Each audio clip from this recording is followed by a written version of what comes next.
আসসালামু আলাইকুম। সবাইকে স্বাগত জানাচ্ছি। আমি নাসরুল হাসান তন্ময়। শুরুতে বিআরবি কেবল সংবাদ শিরোনাম। বাংলাদেশের সর্বশেষ গুরুত্বপূর্ণ আপডেট সংবাদে আপনাকে স্বাগত। শুরুতেই সংবাদ শিরোনাম, পরে বিস্তারিত। শুরুতেই জানিয়ে দিব, ত্রিপুরায় বাঁধ খুলে দিল ভারত, হু হু করে পানি ঢুকছে বাংলাদেশে। কয়েকদিনের টানা বৃষ্টিতে ভয়াবহ বন্যা দেখা দিয়েছে ভারতের ত্রিপুরা রাজ্যে। এতে এখন পর্যন্ত ৭ জন নিহত হওয়ার খবর পাওয়া গেছে। নিখোঁজ হয়েছে আরও 2 জন। বন্যার কারণে ডুম্বুর জলবিদ্যুৎ প্রকল্পের বাঁধ খুলে দিয়েছে কর্তৃপক্ষ। এর ফলে হু হু করে পানি ঢুকছে বাংলাদেশে। এরপর জানিয়ে দিব, তলিয়ে গেছে আখাউড়া স্থলবন্দর, ভেঙে গেছে সেতু। ভারী বর্ষণ আর উজানের ঢলে ব্রাহ্মণবাড়িয়া আখাউড়া স্থলবন্দর তলিয়ে গেছে। পানি উঠছে আশপাশের অন্তত 10টি গ্রামে। পানির তোরে একটি অস্থায়ী সেতু ভেঙে পড়েছে। আখাউড়া আগরতলা সড়কে যান চলাচল বন্ধ হয়ে গেছে। এদিকে বাধ্যতামূলক অবসরে পুলিশের 3 বড় কর্তাকে বাধ্যতামূলক অবসরে পাঠানো হয়েছে। আজ বুধবার স্বরাষ্ট্র মন্ত্রণালয়ের জননিরাপত্তা শাখা থেকে জারি করা পৃথক এক প্রজ্ঞাপনে সব কথা জানানো হয়েছে। এদিকে নসরুল হামিদের ভবনে রাতভর অভিযান, একাধিক ভল্ট জব্দ। সাবেক বিদ্যুৎ প্রতিমন্ত্রী নসরুল হামিদ বিপুর রাজধানীর বনানীর প্রিয় প্রাঙ্গণ ভবনে রাতভর অভিযান চালিয়েছে আইনশৃঙ্খলা বাহিনী। মঙ্গলবার 20 আগস্ট মধ্যরাত থেকে ভবনটিতে অভিযান শুরু করে সেনাবাহিনী, পুলিশ এবং র্যাব সদস্যরা।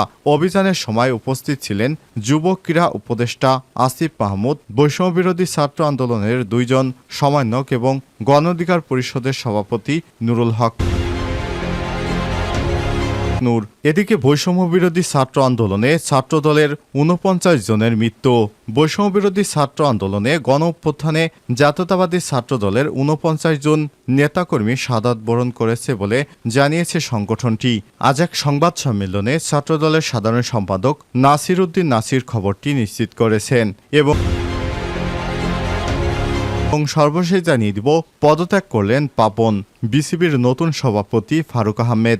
বাংলাদেশ ক্রিকেট বোর্ড বিসিবির সভাপতি নাজমুল হাসান পাপন পদত্যাগ করেছেন। ইংল্যান্ড থেকে ইমেইলের যোগে পদত্যাগপত্রের চিঠি পাঠিয়েছেন তিনি। তার জায়গায় বিসিবির নতুন সভাপতি বানানো হয়েছে ফারুক আহমেদকে। বিষয়টি বিসিবি সূত্র থেকে জানা গেছে।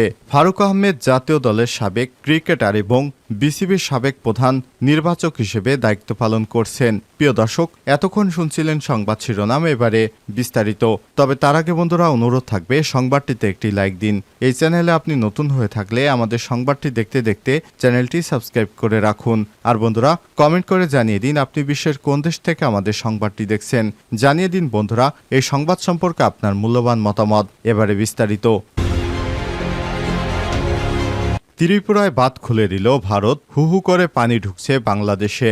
কয়েকদিনের টানা বৃষ্টিতে ভয়াবহ বন্যা দেখা দিয়েছে ভারতের ত্রিপুরা রাজ্যে।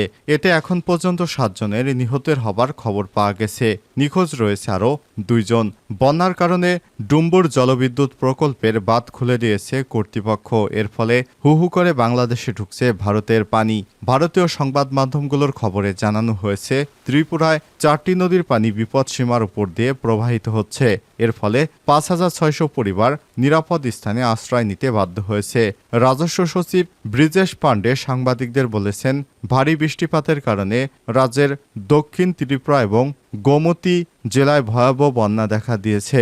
মঙ্গলবার 20 আগস্ট তিনি জানান, গত 24 ঘন্টায় বাগাভাই 375.8 মিলিমিটার, বেলোনিয়ায় 324.4 মিলিমিটার এবং অমরপুরে 307.14 মিলিমিটার বৃষ্টিপাত রেকর্ড করা হয়েছে। ওই দিন বিকাল 4টা পর্যন্ত হাওড়া, ধলাই, মুহুরী এবং খোয়াই নদীর পানি বিপদসীমার উপর দিয়ে প্রবাহিত হচ্ছিল। ত্রিপুরার ভেতর দিয়ে প্রবাহিত হয়ে যা নদী বাংলাদেশের ব্রাহ্মণবাড়িয়া জেলার ধলাই নদী, মৌলভীবাজার, মুহুরী নদী ফেনী জেলা এবং খোয়াই নদী সিলেটে প্রবেশ করেছে। খোয়াইয়ের জেলা ম্যাজিস্ট্রেট চাঁদনী চন্দ্রন জানিয়েছে, খোয়াই নদীর পানি বিপদসীমা অতিক্রম করায় জেলার 2টি মহকুমা মারাত্মকভাবে ক্ষতিগ্রস্ত হয়েছে। তিনি স্থানীয় বাসিন্দাদের নদীর কাছে মাছ ধরা এড়িয়ে চলতে এবং ভূমিধস প্রবণ এলাকা থেকে দূরে থাকতে পরামর্শ দিয়েছেন। অন্যদিকে ত্রিপুরার গোমতী জেলা ম্যাজিস্ট্রেট তার অফিসিয়াল সোশ্যাল মিডিয়া অ্যাকাউন্টে জানিয়েছেন, গোমতী নদীর পানি আরও বাড়তে পারে। এ কারণে ডুম্বুর জলবিদ্যুৎ প্রকল্পের বাঁধ থেকে পানি ছাড়তে হবে। এ সময় তিনি জানিয়েছেন, বুধবার স্থানীয় সময় সকাল 8:35 পর্যন্ত বাঁধে 3টি গেটের একটি খুলে দেওয়া হয়েছে। ত্রিপুরায় উৎপত্তিত হওয়া গোমতী নদী প্রায় 150 কিলোমিটার অতিক্রম করে কুমিল্লার ভেতর দিয়ে বাংলাদেশে প্রবেশ করেছে। ফলে ডুম্বুর বাঁধের গেট খুলে দেওয়ায় হু হু করে পানি ঢুকছে কুমিল্লা অঞ্চলে। ত্রিপুরা আরও বৃষ্টিপাতের আভাস। ভারতীয় আবহাওয়া দপ্তর IMD মঙ্গলবার জানিয়েছে, ত্রিপুরা আরও 2 দিন ভারী বৃষ্টিপাত অব্যাহত থাকতে পারে। টানা এই বৃষ্টিপাত বাংলাদেশের মধ্য অঞ্চল এবং পার্শ্ববর্তী অঞ্চলে বিদ্যমান নিম্নচাপের প্রভাবে এমন ভারী বৃষ্টিপাত হচ্ছে বলে উল্লেখ করেছে IMD। তলিয়ে গেছে আখাউড়া স্থলবন্দর, ভেঙে গেছে সেতু। ভারী বর্ষণ আর উজানের পাহাড়ি ঢলে ব্রাহ্মণবাড়িয়ার আখাউড়া স্থলবন্দর তলিয়ে গেছে। পানি উঠেছে আশপাশের অন্তত 10টি গ্রামে। পানির তোরে একটি অস্থায়ী সেতু ভেঙে আখাউড়া আগরতলা সড়কে যান চলাচল বন্ধ হয়ে গেছে। স্থানীয় প্রশাসন সূত্র থেকে জানা গেছে, মঙ্গলবার 20 আগস্ট রাত থেকে আখাউড়ায় ভারী বর্ষণ শুরু হয়। সকাল থেকে বন্দরের পাশ দিয়ে বয়ে যা কালন্দি খাল দিয়ে উজান থেকে তীব্র বেগে পানি ঢুকছে বাংলাদেশে। এক পর্যায়ে স্থলবন্দর বাউতলা, বীরচন্দ্রপুর, কালিকাপুর এবং বঙ্গেশ্বর সাহেবনগর সহ অন্তত 10টি গ্রামে পানি ঢুকে পড়েছে। ভেঙে গেছে গাজীর বাজার এলাকার জাজি গ্যাংয়ের উপর অস্থায়ী সেতু। এর আগে মঙ্গলবার খলাপাড়া এলাকায় হাওড়া নদীর বাঁধের কিছু অংশ ভেঙে পানি ঢুকতে শুরু করেছে লোকালয়ে। খবর পেয়ে উপজেলা নির্বাহী কর্মকর্তা UNO গাজালা পারভিন রুহি ক্ষতিগ্রস্ত এলাকা পরিদর্শন করেন। বাধ্যতামূলক অবসরে যাচ্ছেন পুলিশের 3 বড় কর্তা।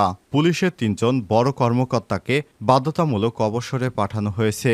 আজ স্বরাষ্ট্র মন্ত্রণালয়ের জননিরাপত্তা শাখা থেকে জারি করা পৃথক প্রজ্ঞাপনে এসব কথা বলা হয়েছে। বাধ্যতামূলক অবসরে পাঠানো 3 কর্মকর্তা হলেন অতিরিক্ত পুলিশ মহাপরিদর্শক মোহাম্মদ আতিকুল ইসলাম, উপপুলিশ মহাপরিদর্শক মোহাম্মদ আনোয়ার হোসেন এবং ঢাকা মেট্রোপলিটন পুলিশ ডিএমপির অতিরিক্ত police commissioner DIG Mohammad Asaduzzaman CTTC প্রধান। সরকারি চাকরি আইন 2018 সালের 57 নং আইন এর 45 ধারার বিধান অনুযায়ী জনস্বার্থে সরকারি চাকুরি থেকে তাদের অবসর দেওয়া হয়েছে বলে প্রজ্ঞাপনে উল্লেখ করা হয়েছে। ধারাবিধি অনুযায়ী অবসরজনিত সুবিধা পাবেন। জনস্বার্থে জারিকৃত এ আদেশ অবিলম্বে কার্যকর করা হবে। নসরুল হামিদের ভবনে রাতভর অভিযান, একাধিক ভল্ট জব্দ। সাবেক বিদ্যুৎ প্রতিমন্ত্রী নসরুল হামিদ বিপুর রাজধানীর বনানীর প্রিয় প্রাঙ্গণ ভবনে রাতভর অভিযান চালিয়েছে আইনশৃঙ্খলা রক্ষাকারী বাহিনী। মঙ্গলবার 20 আগস্ট মধ্যরাত থেকে ভবনটিতে অভিযান শুরু করে সেনাবাহিনী, পুলিশ এবং র্যাব সদস্যরা। অভিযানের সময় উপস্থিত ছিলেন যুব ক্রীড়া উপদেষ্টা আসিফ মাহমুদ, বৈষম্যবিরোধী ছাত্র আন্দোলনের 2 জন সমন্বয়ক এবং গণ অধিকার পরিষদের সভাপতি নুরুল হক নূর। রাতভর চলমান অভিযানে ভবনের ভেতর থেকে বেশ কয়েকটি ভল্ট জব্দ করা হয়েছে। এমন সময় ছাত্র জনতার আন্দোলন দমাতে বিপুল সংখ্যক অর্থায়নে এই ভবনটি থেকে হয় বলে অভিযোগ করেন নুরুল হক নূর। এই ঘটনার তথ্য এবং প্রমাণ জোগাড় করতেই অভিযান চালানো হয় ভবনের ফ্লোরগুলোতে। তবে অভিযানের খবরে আইনশৃঙ্খলা বাহিনীর কালক্ষেপণের অভিযোগ তাদের। এদিকে মঙ্গলবার নসরুল হামিদ বিপু এবং ঢাকা মহানগর পুলিশের আলোচিত কর্মকর্তা বিপ্লব কুমার সরকারের ব্যাংক অ্যাকাউন্ট ফ্রিজের নির্দেশ দিয়েছে Bangladesh financial intelligence unit BFIU।